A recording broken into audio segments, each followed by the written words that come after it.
What's up, y'all? It's your girl Sakina, and I'm back with another review. This is my review for Belle Collective. This is season 3, episode 7. I think it's episode 7. Like I said, DirecTV have these numbers for these episodes all wrong. So it says 7. I don't know if this is 8. I have no idea, okay? But let's go ahead and get into this review because we did not get an episode last week, and I feel like I haven't been on camera in a little minute. I also just woke up, so that's the reason why I look like this, child. I had to work this weekend, so I'm on the clock, and in between cases, I'm trying to film. So, yeah, I just woke up an hour ago. It's 9 o'clock a.m., okay? Anywho, so, what happened? Oh, it picks up where it left off last week with Sanjay. I keep adding the H to that girl named Sanjay and So Gucci having a conversation down at the Christmas parade. So, Sanjay is like, you should have never came if you was going to be disrespectful to my mom. And so Gucci was like, I mean, but your mom was being disrespectful to me. And Sanjay is trying to justify her mom's actions, talking about, I mean, but sometimes you black out when you have disrespect. You should never even came over there if you wasn't going to talk to her. So Maria's like, well, maybe it was one of those things where, because So Gucci did admit that she has a smart mouth. So Maria's like, maybe it's one of those situations where your mom just came from a TV show, so she know how this thing goes, and she's on another show here with So Gucci. So maybe it was just a shady moment that So Gucci was trying to have with your mom, and it just went left. But, you know, Sanjay ain't trying to hear all of that. And yeah, they can't be in the same room together at this point, or they shouldn't be. I'm not going to say that they can't, because they've been in the same rooms we've seen on camera, and, you know, they've been in the same rooms throughout these years, and they never fought. So it's like, y'all can be in the same room, but right now y'all shouldn't be, because obviously something has transpired to the point where things are getting physical and y'all are getting way too heated. A lot of people are saying that the cameras got the best of them, and I would definitely agree with that, because what was it at that point that made y'all come to this brawl that y'all talked about? Because they did say that y'all was rolling on the floor and all of that. So there was something that sparked this thing where y'all got physical with each other. So Gucci was confused as to why, what's the mama's name? I forgot her name. Oh, Selena was being disrespectful, you know, because she has a man and all of this. Sanjay talk about, it ain't even all about that. I mean, that is a factor in this, because your mom did throw your dad in So Gucci's face. So yes, it does have something to do with their relationship, because she's talking about she had him first and So Gucci will always come second. You got a fiance, which is news to me, but you got a fiance. So why are you doing this? That's weird. It is making it seem as if you have some type of feeling for JJ still.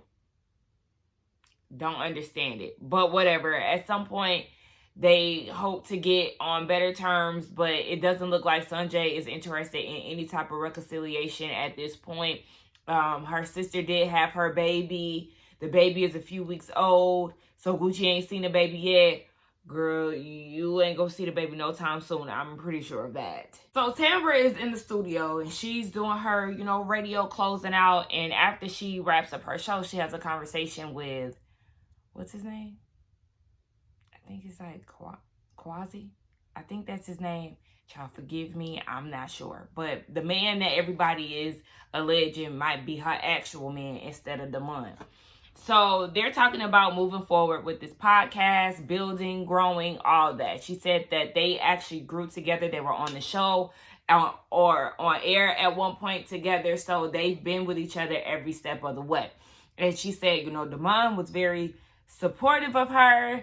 And now it's to the point where he's trying to make it seem like what she does is much of nothing.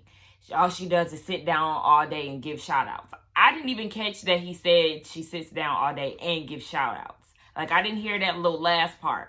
Excuse me? Don't try to make it seem like that, because Tambra was like, it's just more to it than what he's trying to make it seem.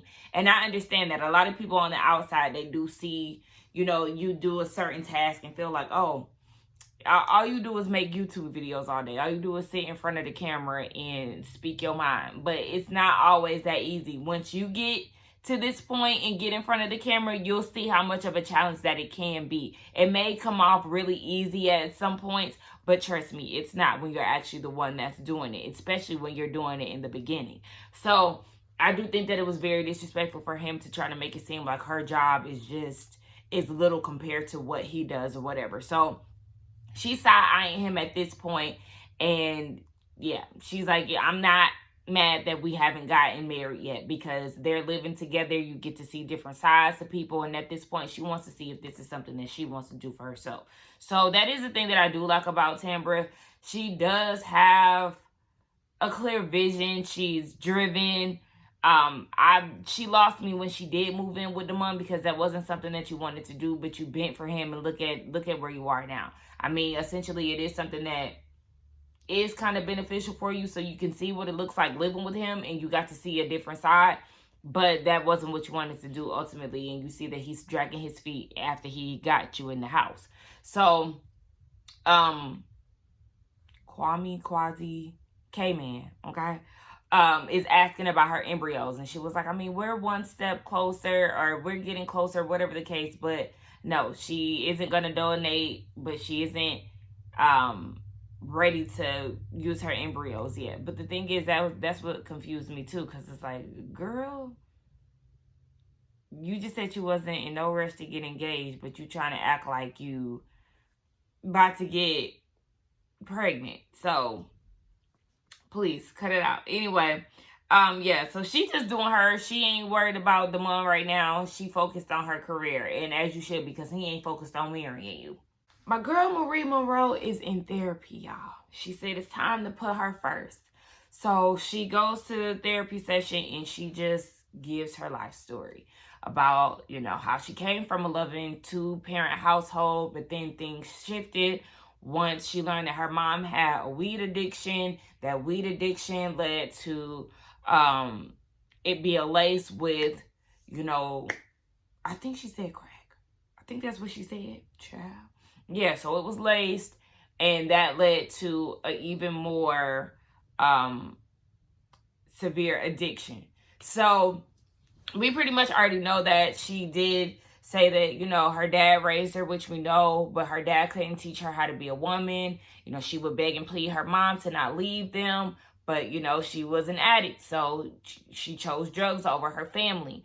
Even after her dad remarried, he still was trying to save her mom. She recalled times where, you know, her mom would be abused by drug dealers, like, you know, busting her head open, black eyes, broken limbs. I'm like, oh my gosh. And she said she was like 9 at this time. So seeing that definitely hurts a child. That just sends a child through all kind of emotional turmoil. I really felt sad for her.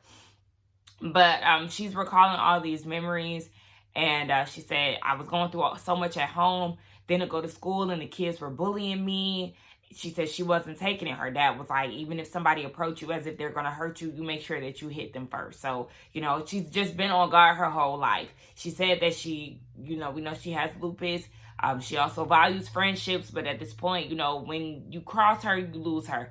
And the therapist is like, you have to start putting yourself first, as far as, or you're trying to, well, actually first she was like, you're trying to control so many things, because, you know, your mom left you at such a young age. You're trying to control, you know, the way that you go about life, but you need to start cutting people off, close the Bank of Marie. And she didn't really talk about how many, you know, people have their hand out for, how many people have their hand out for her to give money to and things. She didn't cover that, but I'm guessing that was edited out, because the therapist did say that she needs to, you know, stop giving to so many people, because one thing's for sure, they're gonna ask if she continues to give. So yes, there's a journey of healing that Marie is trying to go down. I'm happy for her, because we know that throughout these last 2 seasons, she has definitely gone through a lot family wise. I need her to get her last name changed just to Hamilton, okay? Lose that hyphen at the end. Forget that man, girl. Go on head back to Hamilton. I'm wondering why we don't really see too much of Etsy and just the business side of her her life. Maybe that's just something that she's trying to keep close to her because, you know, you have people like Latrice and things trying to throw dirt on her clinic. So maybe she's trying to keep that to herself these days instead of showcasing it on camera.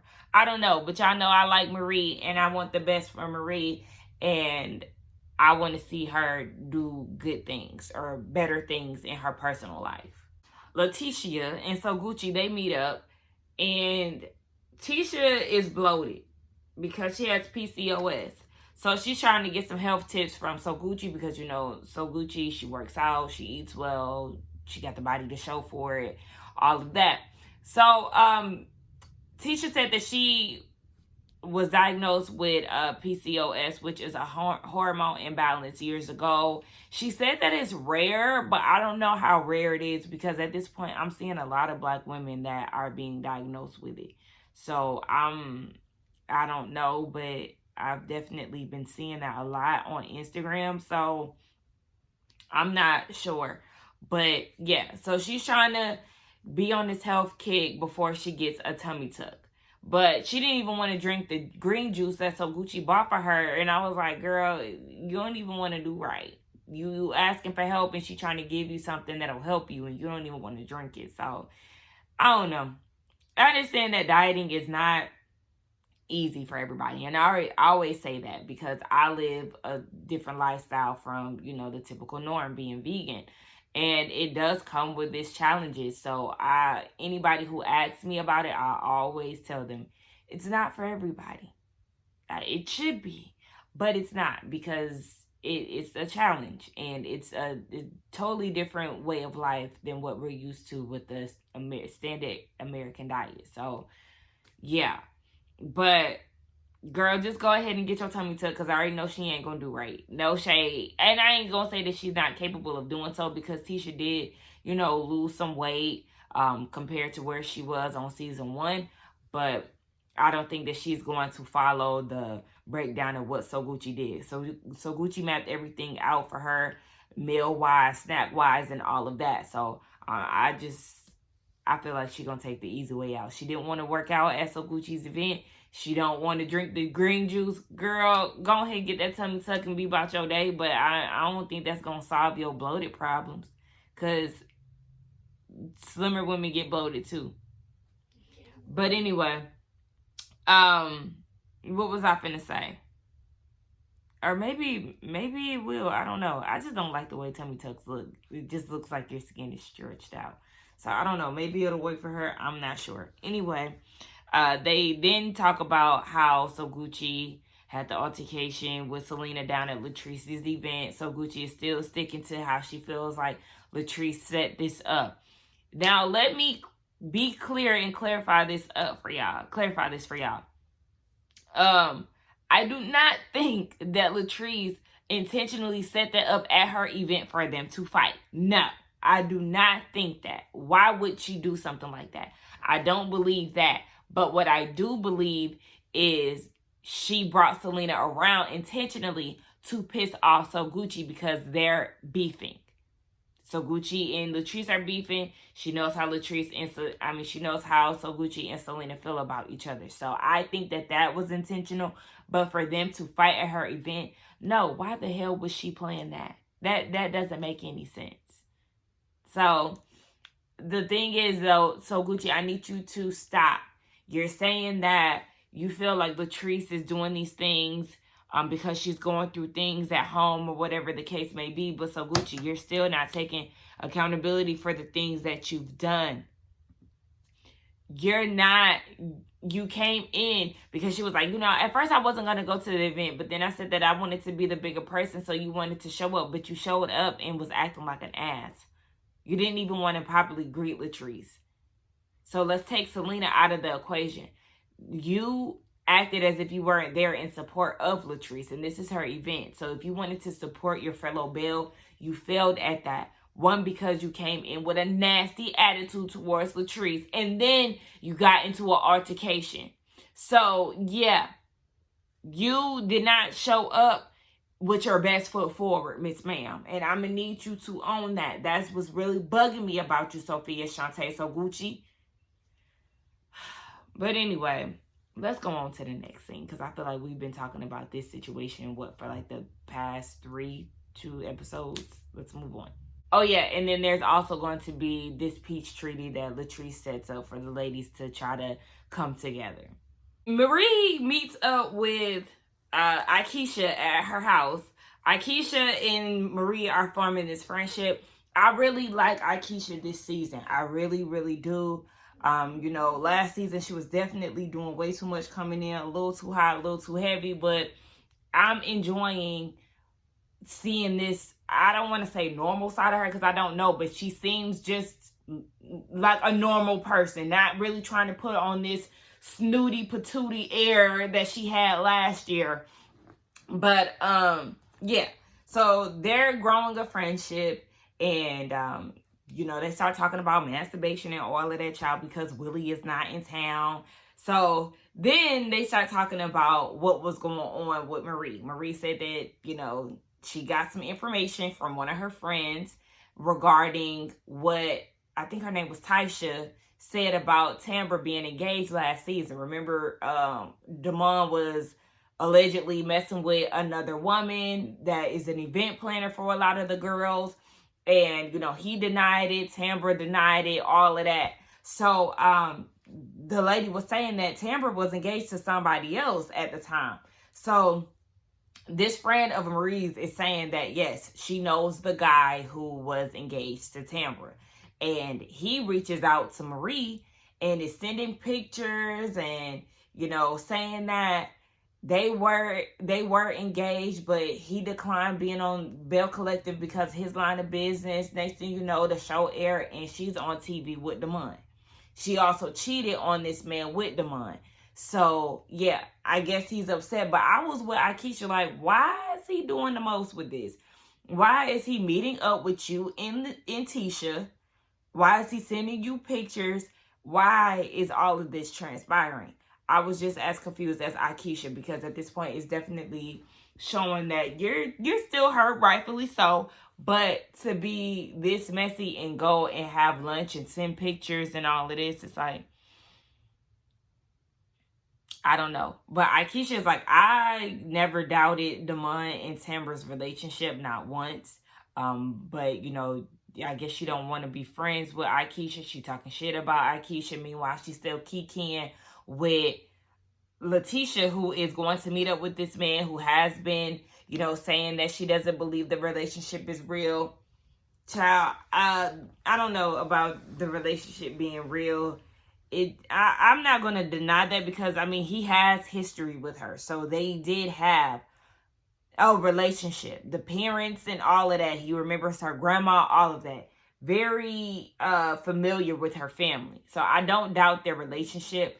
But we know at this point that Tambra is a liar. So somewhere along the way, she started lying about something. But Marie says she going to be messy, child. To be nosy. So, we got a show to do. So go ahead. But it just, I don't know. It just seemed like this is great lengths to go to. If Tambra is lying, then just let her lie and let him come out on his own. I feel like if Tambra did something to you to the extent of bringing him, okay, but it kind of seems unwarranted to do all of this because she really hasn't done anything to anybody personally to go to these great lengths. Latrice and Tisha, they meet up and they talk about, same old same, so Gucci, Selena situation. Latrice been MIA, so Letitia trying to see what's going on. Now, Letitia was like, no, I have not. Latrice was like, I have not heard from So Gucci. I reached out to her and Selena. So Gucci did not respond back to me. But what she did do is screenshot what I sent her and mistakenly sent it back to me. But I didn't respond. I figured whatever she was sending to whoever, they was going to discuss it. And it was what it was. Latrice's whole thing is she did her part, what she was supposed to do. She assumes that So Gucci thinks that she has something to do with it. But what she needs So Gucci to realize is that she is not a victim. She is a part of the problem. I said 2 snaps. Because she is. So Gucci keeps having that victim mentality as if, oh my gosh, Selena attacked me. I don't understand why she would do this, blah, blah, blah. But it's like, okay, you must have forgot that you played a part too. So Let's not go down that road. So Letitia's thing is, did you try to set So Gucci up? Latrice is like, come on now. Seriously, I've invited both of them to events. So, no, why would I try to set them up? I don't think that Latrice sent Selena there to attack her. Like, yeah, come to my party and beat her up. Who does that? But, and then Latrice was like, if I was going to send somebody to beat her up, it wouldn't be Selena. I said, not you got people on standby, girl. But, yeah. No, she said that she wasn't trying to set her up. But the thing is, Latrice, you was lying when you sat there and said that you've never done anything to any of these women. Did you forget that you definitely played a part in trying to take Marie's clinics down? You and your friends? Yeah. So don't try to act like you just this innocent person, because you're not a victim. You actually play a part in it too. You see how that came back around? Yeah. But Latrice wants all these damn loves. Well, not really, but I always get them two mixed up. But Tisha wants Latrice to come to this peace treaty thing, and she doesn't want to go, but she agrees to go. The peace treaty. So it's actually at a rage room, and all the girls show up. So Tisha's like, we had an intruder attack our sister. Okay, we're just going to call it what it is. And they basically need to come together. They came together at Latrice's event in support of So Gucci, so she wants them to come together now. Because even in one of her scenes, she was like, I feel like we a 90s R&B group. We about to break up. But she set the tables aside. So I actually did like this. She said, because, sometimes we like an audience, I set up 2 tables for 2 women to talk and hash it out. So Tambra and Marie, they went and had a conversation. Akeisha and Letitia, they had one. And then that leaves Latrice and So Gucci at the table. But they're not even having a conversation. Yes, this is y'all's opportunity to talk while y'all sitting there looking at each other. This is y'all problem. Y'all being bad at communicating. So Tambra and Marie, Tambra looking like, I ain't got no problem with you. What's going on? What we supposed to be talking about? And Marie was like, well, I actually want to let you know that me and Tisha, we had a conversation with this man who was saying that he was engaged to you about 2018, 2019. And she was like, did he tell you that he was arrested? And she was like, hold on, wait, let me get it out. He did show us receipts of the police report, and it was thrown out. Now, they didn't say what this police report was about. Tambra is saying that it's something that he did. She said she can't talk about him. But Maria's like, girl, it was thrown out. But, I mean, can y'all fill the audience in? We want to know what this police report was about. So she was like, Marie was like, this man wanted us to know that you're a compulsive liar. I was like, oh my gosh. Okay, so, Tambra is upset. And she was like, you know what? I'm not dealing with this. And Maria's like, I mean, he told me and Tisha that he attends your family events and vice versa still. And she was like, this was years ago. And, I moved past this. I'm about to call my attorney. And Marie was like, girl, it ain't even about all of that. But what had me cracking up was Marie in her confessional. She was like, we tried peace. This went exactly how I thought it would. Girl, you weren't going in there for peace any damn way. You already knew how she was going to respond. You said it yourself. So you already knew that this was not going to be a peaceful event. Hell, all y'all knew it wasn't going to be a peaceful event with So Gucci and Latrice. And then what Marie had to say about Tambra, typical Tambra, she gets up and she walks out. And honestly, I just feel like, yes, we know that Tambra has things to hide. This persona that she puts on is just that. It's not real. She has this fake ass accent that she carries on throughout the show. But then she get real West Side Tam when it really come down to it. Girl, you run from conflict and we don't really know the real you. So at this point, I do kind of feel like, Tambra, why is you on the show? For real. Why are you on the show? I wouldn't be mad if she didn't come back next year, because it's just like, we can get somebody else to do this. I mean, she not going to tell the truth any damn way. So, I mean, I felt like it was messy. Like I said, Tamra didn't do anything to them directly to be doing all of this. But I mean, sis, when the drama is in your face, you don't wanna face it. So it's like, reality TV is not for you, and that's okay. If you don't want to engage in these type of activities, that's perfectly fine. But this, unfortunately, is a part of being on reality TV, sis. So this is just not for you. Go ahead and do your podcast. Be the real you off air, even though you ain't being the real you on TV. I don't know. Go ahead, girl. Go about your business and just don't come back, Tamra. I'm sorry. But I don't have hope for the rest of this peace treaty. Y'all let me know what y'all thought about it. I'm sorry if my energy is low. It will be better later when I come back for Ready to Laugh. But yeah. So let's just get down in the comments and talk. This is definitely, a fillery episode. It has some moments to it though. Don't forget to like, comment, and subscribe to my channel, and I will see y'all for the next one. Like I said, Ready to Laugh. Belle. Wait. Now I'm thinking that the camera cut off. Okay, bye.